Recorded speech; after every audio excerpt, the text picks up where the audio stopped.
Donc c'est quoi Festival des bons films, top 15, allez boum, émission bonus, c'est parti, tout va bien.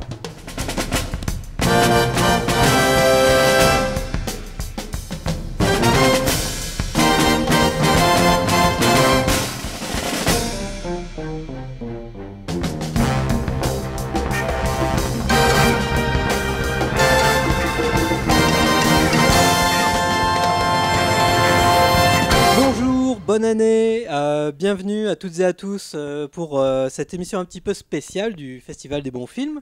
Alors en effet, donc, suite à la demande de plusieurs de nos fidèles spectateurs, je me retrouve seul à seul, les yeux dans les yeux avec Marc, pour donc une petite émission spéciale qui fait une rétrospective sur l'année qui s'est déroulée. Donc année un peu, enfin année 2015 riche en cinéma quand même, en bons films. Et donc, année 2015 qui a également vu la naissance de notre programme, petit humble programme de cinéma et d'amoureux du cinéma. Donc, car derrière le FDBF, donc le Festival des bons films, il y a cette idée de proposer un lieu de rencontre avec d'autres qui aiment et qui écrivent sur le 7e art. Et il y a aussi la volonté de partager notre passion avec vous les téléspectateurs, enfin les spectateurs plutôt. Les web spectateurs. Exactement, les web spectateurs. Parce que bon, y a d'autres émissions, enfin sur le net, on a juste des petits bonshommes devant leur webcam qui déblatèrent souvent un petit peu n'importe quoi. Je connais cette théorie, oui. Exactement. Et donc, quitte à parler de cinéma, autant le partager avec d'autres et également avec vous et en débattre. Alors pour cette émission, donc cette petite émission bonus spéciale donc 2015, Marc et moi allons revenir d'abord sur les beaux thèmes que certains films ont partagés, donc des films qui sont sortis durant l'année 2015. Ensuite, on passera un peu aux réalisatrices et réalisateurs français à suivre, car oui, on a encore un peu le mince espoir que le cinéma français a encore quelque chose à proposer. Et aussi, nous finirons forcément avec l'épreuve un petit peu cruelle du top 10, parce que bon, il y a plein de films qu'on a adorés, mais à un moment, il faut se restreindre à un top 10, aux 10 meilleurs films de l'année. Et pour commencer, tout d'abord, on va tout simplement commencer par notre film préféré à chacun de 2015. Pour notre film préféré, donc je donne d'abord la parole à Marc, pour lequel ça a été le coup de cœur pour Hacker, Black Hat, de Michael Mann. De Michael Mann. Qui, ça a été difficile avec Mad Max, mais bon, j'ai quand même voulu énormément mettre en avant le dernier film de Michael Mann, qui est pour moi, je pense, une de ses œuvres modernes les plus fascinantes, celle où il s'est encore plus radicalisé dans son approche tout numérique, etc., jusqu'à faire un film même sur le numérique. Du coup, c'est ça qui est très, très intéressant, et jamais en perdant ces thématiques de cœur, c'est-à-dire ça reste quand même une splendide histoire d'amour, un splendide truc sur l'homme contre un système, etc. Et puis il permet de redécouvrir, je trouve, Chris Hemsworth, qui est un acteur plus surprenant qu'on l'aurait imaginé il y a quelques années, avec une réalisation à tomber par terre et un scénario que, contrairement à beaucoup d'autres, je trouve très intelligent. Parce qu'en plus, pour parler d'informatique au cinéma, faut se lever tôt. Voilà, qui évidemment contient son lot de petites vulgarisations, mais qui est pas si bête que ça, alors que la plupart des films sur l'informatique sont assez bas du front. Et non seulement je pense que c'est un super film qui a pour thématique l'informatique, entre autres, un super film d'action, une super fresque mélo dans un univers futuriste, etc. Enfin, futuriste non. C'est déjà actuel, mais c'est quand même. C'est déjà actuel, mais ça pourrait être un film de science-fiction, c'est ça qui est terrifiant. Et voilà, énorme claque. Je pense que c'est un peu mon collatéral des années 2010, quoi. Et pourtant, qui a été un échec commercial. Qui a été un méga échec commercial. Voilà, ben moi, c'est un petit peu sans surprise que ce film s'est retrouvé beaucoup en haut de tous les top 10 de France et de Navarre. C'est forcément Mad Max, Fury Road de George Miller. Alors moi, j'ai un souvenir tout particulier puisque j'ai eu la chance de le découvrir à Cannes au moment de la première projection publique du film, donc du monde entier. On l'a découvert à 8h du matin, on était tous fous. Et on avait encore 10 jours de festival de Cannes à enfiler, mais on n'arrêtait pas de penser à ce film-là. Pour sa mise en scène, pour ses séquences de poursuite, on a 30 minutes d'action non-stop dès le départ, on comprend tout le scénario, ça passe par des détails, des gestes, des mouvements, c'est autant référence au cinéma burlesque, à Buster Keaton, que à un renouveau du cinéma numérique aujourd'hui. Enfin, c'est énorme ce que George Miller, à 70 ans, peut faire et nous renvoie largement à nos cours de maternelle pour parler de cinéma. Et on va passer maintenant tout simplement aux grands thèmes qui nous ont marqué, Marc et moi, cette année. Donc premier thème un petit peu pas polémique, on est au-dessus de ça. Voilà, mais là pour le coup c'est un petit peu enfoncer des portes ouvertes. c'est la fin d'une ère, justement j'ai dit d'une ère puisqu'il y a eu plusieurs ères, de l'originalité à Hollywood. Donc 2015 donc, a été marqué par à la fois le succès monstre des suites de grosses franchises, donc notamment avec les suites reboot de Jurassic World et Star Wars Le Réveil de la Force. Donc ces films ont justifié leur manque d'inspiration quand même formelle et de prise de risque artistique derrière un sentiment de nostalgie, mais surtout pour plaire notamment aux fans des différentes franchises en leur donnant tout simplement ce qu'ils demandent. Donc sachant qu'en même temps on a Jupiter Ascending et Mad Max qui n'ont pas très bien fonctionné, Tomorrowland, alors qu'ils prenaient justement un petit peu l'axe inverse. Alors d'après toi, alors, encore Mad Max il s'en sort pas mal, qu'il a fait 400 millions, c'est pas bon, du coup il est loin de rivaliser avec les Cador qui sont à 1,5 milliard à peu près, un truc comme ça. Mais bon, encore Mad Max, ça va. Au moins il y aura des suites. Il n'y en aura pas pour Jupiter Ascending. Il n'y en aura pas, je ne sais pas s'il devait y en avoir, mais il n'y en aura pas pour Tomorrowland, ou il n'y en aura pas pour... Ah non, c'est très compromis pour Tomorrowland. Voilà. Et bon, après, c'est extrêmement malheureux parce que je pense que ça fait que suivre un schéma qui a été entamé il y a quelques années avec des échecs de films qui ne sont pas forcément des films des films d'univers originaux, mais on va dire que ce sont des films qui ont une démarche de film original, un peu comme, en fait je pensais à John Carter of Mars, c'est pas un film original parce que c'est une adaptation, mais c'est traité presque comme si c'était un univers original dans le sens où plus personne connaît Edgar Rice Burroughs, je pense, et mais tu viens justement de parler de John Carter of Mars, puisque en gros c'était le premier gros échec commercial de blockbuster, voilà. Puisque après, en 2013, on avait eu Pacific Rim et Lone Ranger qui tentaient de lancer une nouvelle franchise et qui avaient subi des échecs commerciaux terribles. Et je pense que ce genre de film, ou avec Tron Legacy, tu vois, alors Tron Legacy, ok, c'est une suite de films, etc., mais il essayait de capitaliser sur d'autres trucs, la nostalgie évidemment c'est dedans, mais il proposait autre chose. Et ce sont des films qui n'ont pas forcément bien marché, donc certains qui ont été des catastrophes comme John Carter. Et je pense que là, on en paye le prix. Donc il y a eu cette période de mutation à Hollywood. Et 2015, ouais, c'est une année où on est complètement marqué par la nostalgie. D'une part, donc tu as dit Jurassic World, tu as dit Star Wars, et même, j'irai même plus loin, il y a Fast and Furious, parce qu'avec la disparition de Paul Walker, le dernier Fast and Furious, il a été tourné façon hommage à Paul Walker. On revient, on essaie de recomprendre les origines de Fast and Furious, on te montre la fameuse course, je sais plus trop quoi, du début, qui est la course des origines de Fast and Furious, machin truc. Et c'est ce que les gens veulent voir. Et Hollywood, on est conscient, tout le monde en est conscient. George Lucas, on était conscient d'ailleurs quand il a parlé de Star Wars 7 et qu'il a dit je pense que c'est le film que les gens veulent voir. Que les fans vont aimer. Que les fans vont aimer. Abrams aussi, quand il fait Star Wars, parce qu'il d'ailleurs il le dit, il essaye de faire plaisir à tout le monde. Hein. Je crois qu'il a dit ça quelque part en interview. Je sais pas comment on peut essayer de faire une œuvre d'art résolument en essayant de faire plaisir à tout le monde. Et je pense que du coup, les deux succès de Jurassic World et Star Wars 7 vont entraîner Hollywood dans une ère un peu complexe ces prochaines années pour les projets originaux ou sans que ça soit même si ce sont des projets adaptés qui ont plus d'originalité que la norme, je pense que ça va être des années assez difficiles pour eux. Oui, puisque les Wachowski, c'est eux. Et eux en prime. On leur avait commandé justement Jupiter Ascending, on leur avait commandé une trilogie, c'était Jeff Robinoff qui était à la tête de Warner. Ouais. Et depuis qu'il a été viré, tous ces projets-là, comme le pan de Joe Wright aussi, qui s'est pris un sacré ça, c'est très mal fini. Exactement, donc c'est pour ça, maintenant, on dit quoi, pour 10 ans à peu près, le temps que Star Wars, Marvel... oui, parce qu'en plus il y a Marvel, se termine. Là cette année il n'y a pas eu grand chose de part de Marvel, parce qu'il y a juste Ant-Man, tu vois, mais bon l'année prochaine... Si, il y avait The Avengers début d'année. Voilà, il avait déjà oublié. J'ai déjà oublié, mais je pense que l'année prochaine, en plus il y aura les trucs de DC et tout, genre Batman, ça va être une autre histoire. Donc il y a du Star Wars jusqu'à 2019. 2020 même. Voilà, 2019-2020, il y a peut-être d'ici là une nouvelle trilogie encore, qui 11-12. Derrière, on imagine peut-être que Lucasfilm va relancer Indiana Jones 5. C'est confirmé par le directeur Disney. Après, quand, avec qui, on ne sait pas. Et donc voilà, et dans ce laps de temps, en plus les calendriers sont déjà prêts. Donc si on arrive avec un film original à intercaler entre, ça va être compliqué.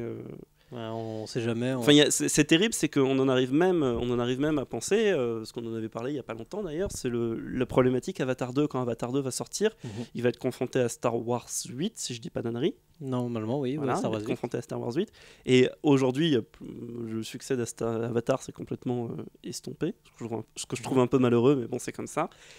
Et qu'est-ce qui va se passer quand Avatar 2 va sortir ? Dans la logique, Avatar 2 est tourné en même temps que le 3 et le 4, qui sortiront chacun un an d'intervalle pour Noël. Donc ça va être un sacré embouteillage. Donc, au moins les suites ne seront pas annulées, elles seront déjà tournées, mais est-ce que ça va marcher ? Est-ce que ça va marcher face à Star Wars 8 ? Tout Parce dépend. Que, du coup, il y a deux doctrines qui vont vraiment s'affronter, quoi. Tout dépend de ce que James Cameron aura proposé en plus par rapport à la concurrence, mais bon, on lui fait confiance pour contrer la concurrence. Donc un autre grand thème qui nous a plu, là on baisse un petit peu le budget quand même, on passe dans des budgets, on augmente la qualité. Voilà, on augmente la qualité et on baisse le budget, donc avec 3 beaux longs métrages qui ont abordé le puissant thème, donc ça nous a beaucoup touché, de la perte de la culture, notamment face à la mondialisation. Alors 3 films sortis en 2015 qui ont abordé ça, assez à la fin de l'année d'ailleurs, ils sont tous sortis à la fin de l'année. On avait tout d'abord Le Bouton de Nacre, donc le documentaire de Patricio Guzman. On avait Au-delà des montagnes de Jazz Anke, duquel on a parlé dans la dernière émission du Festival des bons films saison 2015, sorti en 2016. Et Les trames du serpent de Ciro Guerra, un petit film en noir et blanc perdu dans la jungle. Et ça, on voulait en parler justement dans cette émission spéciale. Oui, ça fait partie des jolies coïncidences qu'il y ait ces 3 films qui sortent à 2 mois d'écart du coup chacun. Et je pense que le regroupement dans la thématique, tu vois, moi par exemple quand j'ai fait mon top, quand j'ai fait un top 10 pour Filmosphère, je me suis senti presque obligé de réunir Le Bouton de Nacre et Les trains du serpent, donc d'une part parce qu'ils partagent certaines thématiques en commun, parce qu'on les a mis dans ce thème-là, mais en plus, ce sont 2 films qui s'intéressent au même continent, l'Amérique du Sud. Alors, Le Bouton de Nacre, c'est le Chili. Les trains du serpent, le pays n'est pas situé. C'est l'Amazonie. Voilà, c'est l'Amazonie en général qui suit le fleuve. Mais donc évidemment, on y parle de la disparition des natifs, etc. La confrontation de la modernité imposée par les Européens qui mène à la destruction de cette culture, et cette même modernité que l'Occident impose en Chine, qu'on retrouve dans le film de Jazz Anke.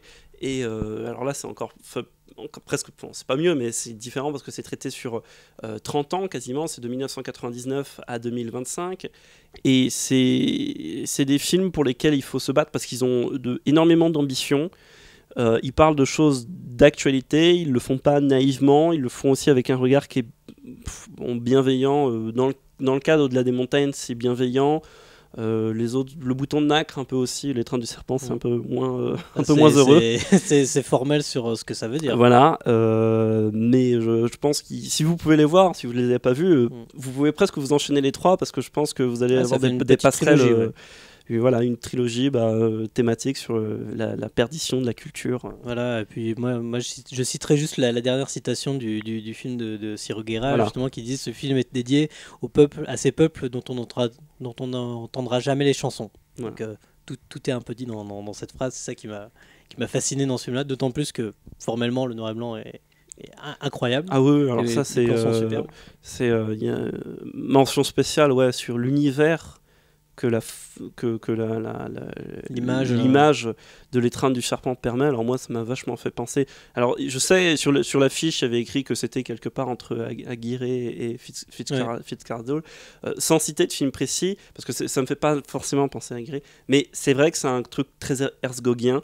Werner Herzog. C'est un truc très Werner Herzogien. Et pourtant, cette influence, elle n'est pas tapissée là, comme ça, à l'écran, il te bombarde pas, c'est un feeling que tu as en sortant de la salle. Je m'y attendais pas forcément, et du coup, tu sors, tu as l'impression d'avoir voyagé, déjà ça fait du bien. C'est un voyage qui a du fond, qui est beau, Et puis ouais, ça fait plaisir de voir un vrai film d'aventure comme ça, qui se présente pas au début forcément comme un film d'aventure. Il n'y a pas des chapeaux, des fouets. C'est un peu intimiste et tout ça, mais pourtant ça nous fait voyager. Et en plus, c'est sur, tu vas me dire, ça rejoint le Jazz Anke, c'est sur 2 trames temporelles aussi, les trames du serpent. Parce que, voilà, une première partie se passe en 1900, la deuxième partie se passe dans les années 40, et le film en joue évidemment sur qu'est-ce qui s'est passé dans ces 40 années. Et donc notre troisième thème, tout simplement parce que c'est un cinéma qu'on aime bien, et puis là pour le coup il l'explique bien, il répond à la question c'est quoi l'Amérique. Alors c'est 4 grands films qui nous ont vraiment marqué dans tous les sens du terme, puisqu'on a autant Foxcatcher de Bennett Miller, qui est sorti un petit peu discrètement au tout début de l'année 2015 et qui a été oublié dans les tops, même le mien d'ailleurs, je dois un petit peu l'avouer. Je suis un petit peu honteux. American Sniper de Clint Eastwood, qui a été aimé autant pour les bonnes que pour les mauvaises raisons. Et parfois mal aimé pour les mauvaises raisons. Exactement. Sicario de Denis Villeneuve, qui nous avait beaucoup marqué à Cannes, et Le Pont des Espions de Steven Spielberg. Alors Miller, Eastwood, Villeneuve et Spielberg, donc, qui nous expliquent que le manichéisme aux États-Unis, c'est pas aussi simple, tout simplement, et que c'est des personnages beaux et naïfs, mais fermes dans leurs valeurs, qui croient dur comme fer, qui croient en l'Amérique, en tout cas ce que le rêve américain leur promet, et qui sont plongés en fait dans un monde constamment en guerre, un monde complexe et ambigu. Et ça, on voulait en parler, justement. Ouais, complètement. C'est vraiment bien d'avoir réuni ces 4 films qui, en plus, ont des approches différentes, juste formellement, et c'est ça qui est intéressant. Donc, il y a 2 films très grisaillants, très sobres, très froids, donc Foxcatcher et American Sniper, qui opposent 2 films qui ont une maîtrise formelle qui se veut un peu plus vertueuse, un peu plus sur des jeux de lumière plus complexes, etc. Donc la photo de Roger Deakins de Sicario face à celle de Janusz Kaminski du Pont des Espions. Et c'est marrant parce que cette opposition, elle est assez intéressante dans le sens où Sicario a ce point en commun avec Le Pont des Espions, que le personnage d'Emily Blunt est une grande idéaliste. C'est la policière vertueuse, etc. Au début du film, elle croit à la justice, elle croit dans le système. Elle croit dans la justice. Au début du film, un policier vient lui demander qu'est-ce que j'écris dans le rapport. Sans broncher, elle répond tout de suite la vérité. Donc boum, personnage caractérisé. Pareil dans le Steven Spielberg, où Tom Hanks, on passe 15 minutes au début du film à caractériser le personnage, et il y a cette réplique, cet échange avec le type de la CIA, où à un moment il y a littéralement qu'est-ce que c'est être américain. Et donc ça, et donc plus tard on se rend compte que le personnage de Tom Hanks, c'est un vrai personnage, c'est capresque. Moi je disais que c'était un peu Monsieur Smith au Sénat, quoi. C'est James Stewart mais même au niveau du faciès, tu vois, c'est ce bonhomme gentil, peut-être un peu mou, tu vois, mais gentil, etc. Et qui se laisse pas abattre, et qui se redresse toujours, qui se redresse toujours, qui est capable d'être très fort moralement. Et donc t'as ça, et puis en face t'as Foxcatcher. Alors certes, on pourrait dire que par exemple le personnage de Channing Tatum dans Foxcatcher, c'est un idéaliste. On est au moins, je pense qu'au début il se fait quand même pas trop d'illusions sur qu'est-ce que c'est la réalité d'être américain. C'est clair. Quand t'es un ex-champion olympique et t'es payé $20 pour faire des speeches nullos dans des écoles, dans des lycées américains. Et American Sniper, presque pareil, puisque certes c'est un idéaliste, mais c'est peut-être moins un idéaliste aussi vertueux que Tom Hanks, etc. Parce que lui il respecte des valeurs qui sont pas forcément très évoluées. Mais après c'est un personnage qui se perd pour le coup. C'est un personnage qui se perd, mais c'est ça qui est marrant, c'est que aussi c'est un grand idéaliste, mais à un niveau plus simple. Au début on lui dit que le monde se divise en 3 catégories, il y a les brebis, les loups et les chiens de berger. Et c'est l'histoire de ce personnage à travers ces trois rôles qu'il assume tour à tour. Dans un premier temps, le jeune loup, non, du coup c'est pas un loup, mais au début c'est un mouton, après finalement il devient un chien de berger. Voilà. Et il s'arrête juste à temps avant de devenir un loup. Voilà. Quoi qu'encore la question se pose. Exactement. Est-ce qu'il n'est pas devenu un loup à un moment? Et non, c'est des trucs fascinants. Pareil, dans Foxcatcher, on a aussi des personnages, la manipulation, notamment avec la poursuite d'idéaux. Donc il faut sauver la dignité américaine avec une jeunesse qui est perdue. Voilà, le personnage de Steve Carell qui a pour mission presque divine de sauver l'Amérique. Parce qu'en plus, quand on prend le film au début, donc on découvre le personnage de Steve Carell en l'écoutant, l'Amérique est au bas du... On dirait que c'est un film qui se passe juste après le Vietnam ou un truc comme ça. Alors, pourtant, c'est un peu plus tard, c'est dans les années 80 que ça se passe. Mais pour lui, l'Amérique est au bas du bas, il faut la sauver. Il arrive, lui, en grand rédempteur de l'Amérique, et il cherche ses apôtres, dont va faire partie Channing Tatum. Et non, c'est très intéressant. Et puis c'était... lui a eu le prix de la mise en scène, Foxcatcher, et je pense que c'était pas volé. Évidemment, on trouvera toujours des films qui méritaient tout autant, mais après, même au niveau des acteurs, il y avait Mark Ruffalo notamment. Voilà, on a beaucoup parlé de la transformation de Steve Carell, on a beaucoup parlé de Channing Tatum, qu'un acteur qui se réinvente totalement, ça, pas de doute là-dessus, quoi. Mais moi, ce qui m'a marqué, c'est Mark Ruffalo. Je veux dire, Mark Ruffalo, c'est un acteur que j'ai toujours aimé, que j'aime toujours, mais il fait des choix de carrière qui sont un peu délicats, quoi. Ça faisait longtemps que je l'avais pas vu. Non, je vais me risquer à dire que ça fait presque depuis Zodiac que je l'avais pas vu dans un film où vraiment il décoiffait. Et là, ça fait du bien. Voilà, donc maintenant on va passer du cinéma américain au cinéma français. Donc avec notre partie suivante, donc sur l'espoir qu'il nous reste encore dans le cinéma français. Il n'y a pas que le cinéma américain dans la vie. Il y a cinéma français. Encore, apparemment, puisqu'il est encore... il est là, il lutte. Voilà, avec certains... car il y a encore quelques personnes qui ont quelque chose à proposer, des personnes talentueuses qui ont sorti des films qui sont sortis de l'ordinaire, pour le coup, parce que bon, les films à tourner à moindre budget dans un appartement parisien sur la crise de la trentaine, on en voit beaucoup, des comédies... et ils coûtent 10 millions d'euros. Voilà, et ils coûtent 10 millions d'euros. On va pas dénoncer, regardez vous-même directement sur certains sites.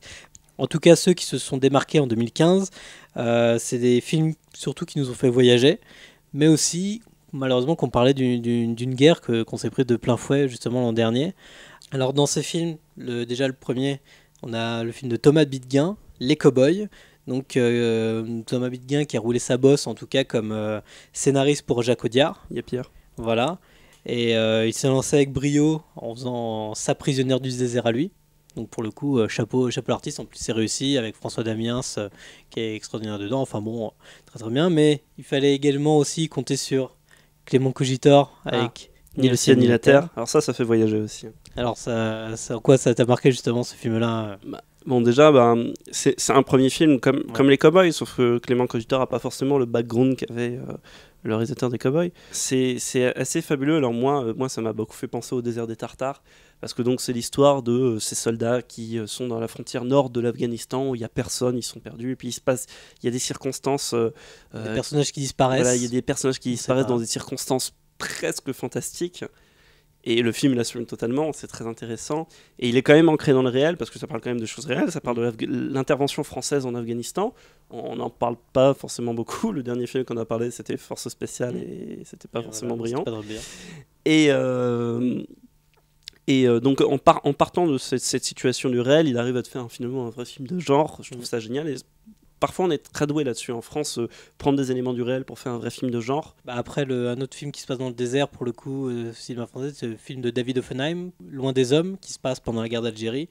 Donc moi qui m'a beaucoup touché, donc notamment parce qu'il arrive à ramener Reda Kateb, mais surtout Viggo Mortensen en français dans le texte, en tant qu'instituteur perdu au milieu justement des combats d'Algérie, qui lui est là juste pour enseigner ses cours aux enfants, et qui se retrouve pris entre le combat entre les forces françaises, le FLN, les indépendants, enfin, il se retrouve complètement perdu dans une guerre, dans un désert où en plus on se retrouve avec des plans où on a autant l'aridité du désert qu'à un moment on se retrouve dans une forêt au milieu de la brume.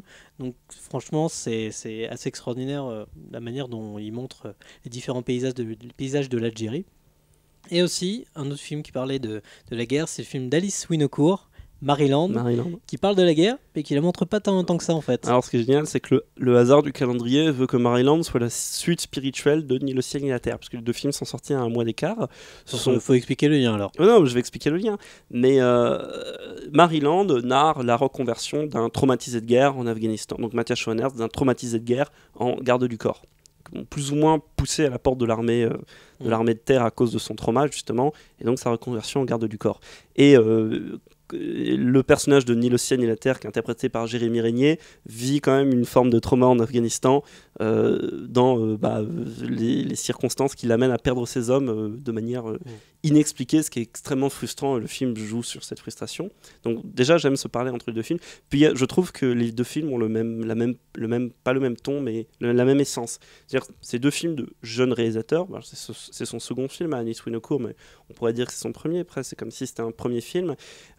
Ils sont tous les deux rythmés par de la musique électro, ils ont tous les deux un sacré punch dans la mise en scène, ils ont un traitement photographique, évidemment, c'est pas les mêmes choses qui sont photographiées, mais le traitement photographique, je le trouve pas si étranger que ça, si incomparable que ça. Il y a même une économie du plan, puisque rien que le premier plan, on explique la guerre en 3 plans. Voilà, donc on explique on t'explique qu'est-ce que c'est l'armée française, qu'est-ce que c'est le soldat, qu'est-ce que c'est un trauma. On a une poignée de plans au début de Maryland, et puis après on te fait une sorte de film cocotte minute, où on te met plein d'ingrédients dans une cocotte qui va chauffer un huis clos, parce qu'un huis clos cocotte minute, moi j'aime bien appeler ça comme ça, et ça finit dans une paranoïa. On a pas mal parlé d'Hitchcock, etc.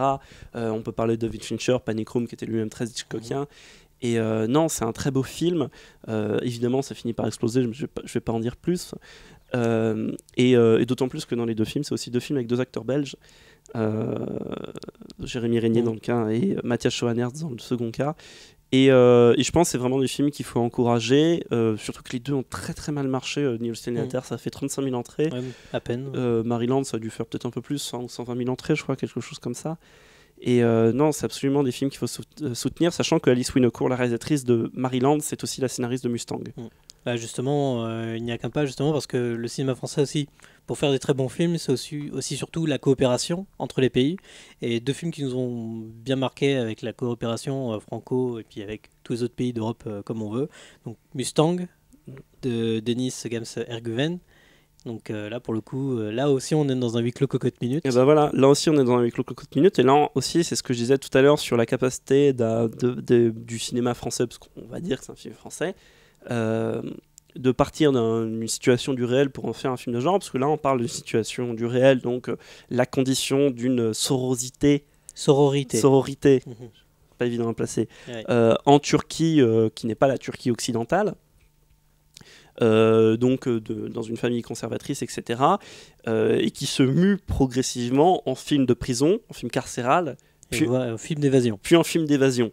Ce que je trouve quand même génial, on le voit pas venir, au début du film on le voit pas forcément venir, et ça se fait de manière très naturelle, parce que c'est aussi des films qui sont très référencés, mais qui sont pas là à te tapisser sur l'écran les références.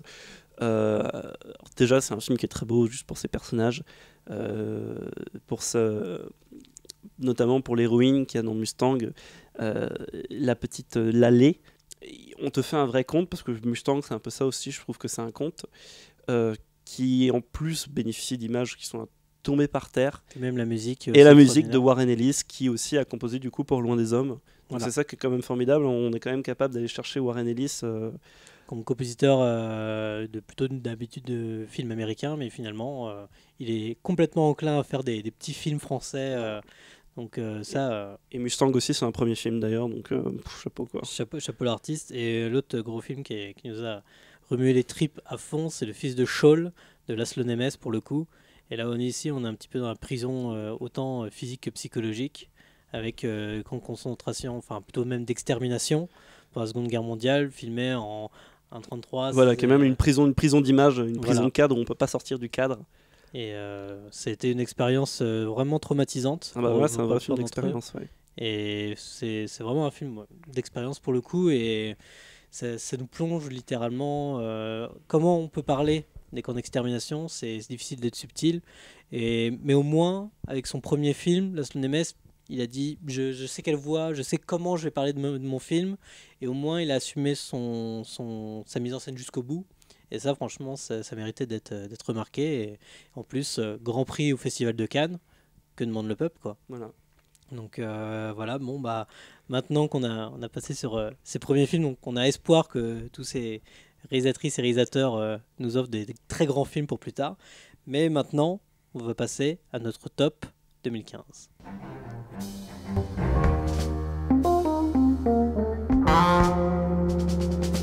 Nous voilà arrivés à cet exercice réducteur, arbitraire, souvent cruel, qui est le fameux classement des 10 meilleurs films donc de l'année écoulée. Donc Marc et moi avons mis en commun notre top 20 pour donner un top 10. Voilà. Et donc c'est nos propres tops qui ont abouti à celui-là. Donc après, c'est à vous d'abord déjà de faire les vôtres avant de... Oui, n'hésitez pas à nous, Voilà. à nous envoyer les vôtres parce que on est très curieux de savoir qu'est-ce que vous aimez, qu'est-ce que vous n'aimez pas. Exactement, mais après évidemment dans les 10 films qu'on va vous proposer, on vous invite également à les découvrir si vous n'en avez vu aucun, pas tous ou tous. Revoyez-les. Voilà, ouais. Si vous n'avez pas aimé, revoyez-les aussi. vous avez peut-être mal compris. Enfin voilà. Donc tout de suite, le top 10.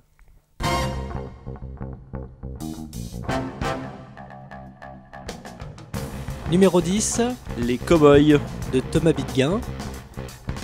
Numéro 9, Loin de la foule déchaînée, Far from the Madding Crowd. de Thomas Winterberg. Numéro 8, Le bouton de Nacre, El Botón de Nácar. de Patricio Guzman. Numéro 7, L'étreinte du serpent, El Abrazo de la Serpiente. de Cielo Guerra. Numéro 6, Sicario, de Denis Villeneuve. Numéro 5, Mustang, de Denis Gams Ergoven. Numéro 4, Le pont des espions, Bridge of Spies. de Steven Spielberg. Numéro 3, American Sniper, de Clint Eastwood. Numéro 2, Hacker, Black Hat. de Michael Mann. Et le numéro 1, le meilleur film de l'année 2015, Mad Max, Fury Road. de George Miller.